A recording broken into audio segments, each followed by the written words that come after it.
മലയാള സിനിമയിലെ എക്കാലത്തെയും മികച്ച നടിമാരിൽ ഒരാളാണ് ഉർവശി. ബാലതാരമായി സിനിമയിലേക്കെത്തിയ താരം ഇതിനോടകം 600-ലധികം സിനിമകളുടെ ഭാഗമായിട്ടുണ്ട്.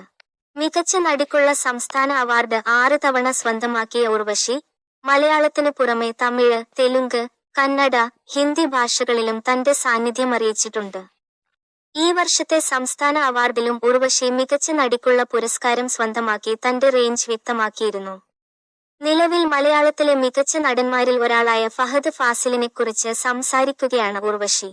ഇന്ന് പല നടന്മാരും പാൻ ഇന്ത്യൻ ലെവലിലേക്ക് വളരാനും സ്റ്റാർഡം ഉയർത്താനും ആക്ഷൻ റോളുകളാണ് ചെയ്യുന്നതെന്നും അത്തരം കാര്യങ്ങളൊന്നും ചെയ്യാതെ പാൻ ഇന്ത്യനായ നടൻ ഫഹദ് ആണെന്നും ഉർവശി പറഞ്ഞു. മറ്റുള്ള നടന്മാർ സ്വയം ഹീറോയും സ്റ്റാറുമാണെന്ന് പറയുമ്പോൾ ഫഹദ് മാത്രം താനൊരു ആക്ടറാണെന്ന് പറയുകയാണെന്നും ഉർവശി കൂട്ടിച്ചേർത്തു. ഫഹദല്ലാതെ മറ്റൊരു നടനും ആ കാര്യത്തിന് ധൈര്യപ്പെടില്ലെന്നും താൻ അങ്ങനെ കണ്ടിട്ടുള്ളത് അയാളെ മാത്രമാണെന്നും ഉർവശി പറഞ്ഞു. മറ്റു നടന്മാരിൽ നിന്ന് ഫഹദിനെ വ്യത്യസ്തനാക്കുന്ന കാര്യം അതാണെന്നും ആക്ടർ എന്നത് മാത്രമാണ് തന്റെ ഐഡന്റിറ്റി എന്ന് ഫഹദ് മാത്രമേ പറയുള്ളൂവെന്നും ഉർവശി കൂട്ടിച്ചേർത്തു. ഗലാട്ട പ്ലസിനോട് സംസാരിക്കുകയായിരുന്നു ഉർവശി. ഇന്നത്തെ കാലത്ത് പല നടന്മാരും ആക്ഷൻ റോളുകൾ മാത്രം ചെയ്യുന്നത് അവരുടെ സ്റ്റാർഡം ഉയർത്താനും പാൻ ഇന്ത്യൻ ലെവലിലേക്ക് എത്താനും വേണ്ടിയാണ്.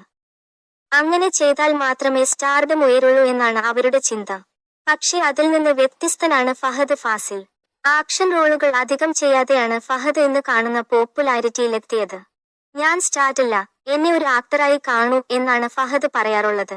ഇന്നത്തെ നടന്മാരിൽ അങ്ങനെ പറയാനുള്ള ധൈര്യം ഫഹദിൽ മാത്രമേ ഞാൻ കണ്ടിട്ടുള്ളൂ. മറ്റു നടന്മാരിൽ നിന്ന് അയാളെ വ്യത്യസ്തനാക്കുന്നത് ആ ഒരു കാര്യമാണ്. ഞാൻ പറയുന്നത് ഈ ജനറേഷനിലുള്ള നടന്മാരെ പറ്റിയാണ്. Real pan Indian actor Fahadh എന്നാണ് എന്റെ അഭിപ്രായം, ഉർവശി പറയുന്നു. കൂടുതൽ മീഡിയ വാർത്തകൾക്കായി ഈ ചാനൽ ഫോളോ ചെയ്യൂ.